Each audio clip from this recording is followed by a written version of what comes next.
Welcome to this lesson on the principles of formula making. So when we look at herbs for the digestive system, there are many plants that we can use to treat different digestive issues. And rather than just giving you a list of the herbs, what I want you to understand are the different actions or groups of herbs that can be used to treat the digestive system. So different herbs have different actions.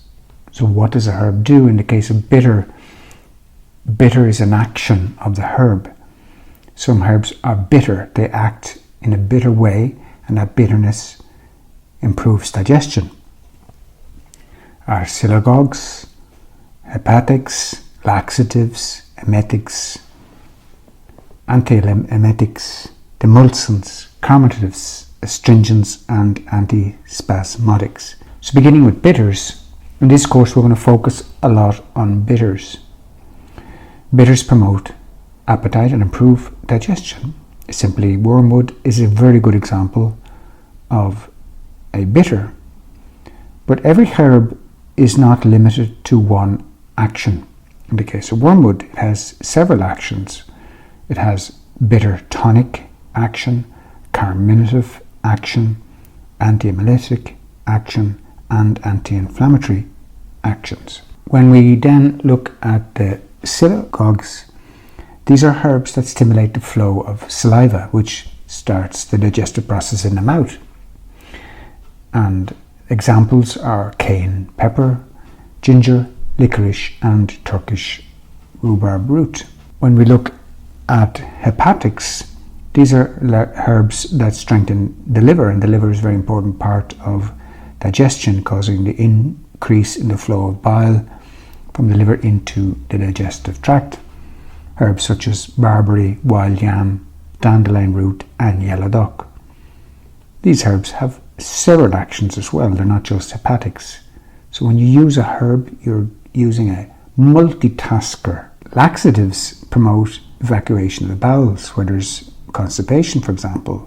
Hepatic herbs that we looked at the previous slide are also mild laxatives, but for more powerful movements we choose herbs like aloe, rhubarb root, and cascara sagrada. Emetics are herbs that empty the stomach through the mouth to vomit. In the case of poisoning, for example, lobelia is a good example, but lobelia has many other actions. Demulcents soothe and protect the lining of the digestive tract, which often gets inflamed or irritated.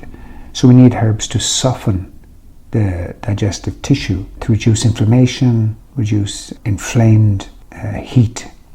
Irish moss, comfrey root, hops, marshmallow root, and slippery elm being some great examples of demulcents.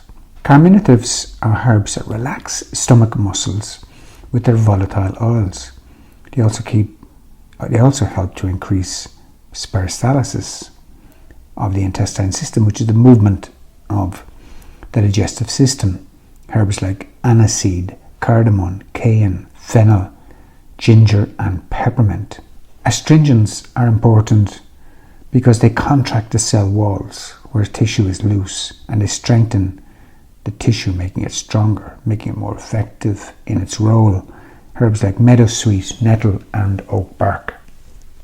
Antispasmodics are herbs that relax nervous tension that can be causing digestive spasms, particularly around the stomach and the small intestines. Herbs like chamomile, hops, and valerian, not typically understood traditionally as digestive herbs, but any herb that's good for the nervous system is good for digestion, because the mind brain gut connection is being more understood, and we need to relax that connection. Antimicrobials are herbs that fight infections that lead to digestive problems. Herbs such as myrrh, wormwood, oil of oregano, and thyme. Candida, an example of an imbalance of gut microbiome, gut bacteria. So what herb to use depending on the digestive issue we're trying to address. We look for what actions do we want from the herb, and we choose the herb based on what it can do. Sometimes we want a few actions. So we want a combination of herbs, or we want a herb that has many actions. For example, for digestive health, we combine a carminative with an antispasmodic, an antimicrobial, and a bitter. Could be a good combination depending on your issue.